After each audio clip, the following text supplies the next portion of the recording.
ሰላም የሀገሬ ልጆች፣ ዛሬ እንግዲህ ቁርስ አሰራር ላሳያችሁ ነው። ተመልከቱ። በመዳም ኩሽና ያው ተልባው እያበደ ነው።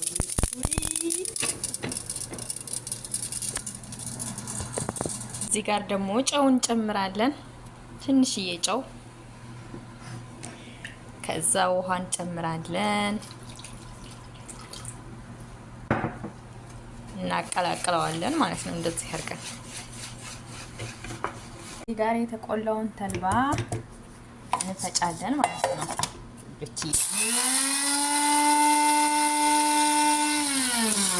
እዚህ ጋር ደግሞ ቂጣችንን እንጋግራለን ማለት ነው።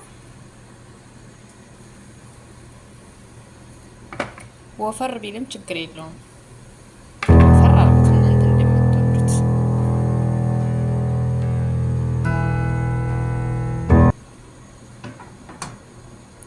ይመስልባችንን ውሃ እንጨምራለን፣ እንዳይቀጥን ተልባው ማለት ነው።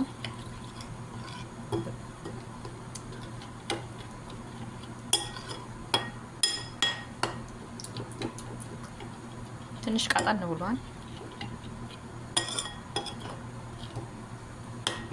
ተልባችን ይሄን ይመስላል። እንግዲህ ከኔ ጨመርኩበት ቀጥኖ ስለነበረ ወፈር አደረኩት ማለት ነው፣ ከቂጣው ጋር እንዲያያዝልን።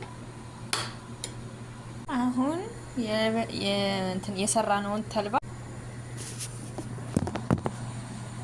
በስከ መጨረሻ ይሄን ይመስላል ማለት ነው። ይሄው በጣም ነው የሚያምረው። ደግሞ ስበሉት በጣም ይጣፍጣል። ሞክሩት፣ በመዳም ኩሽና ሞክሩት።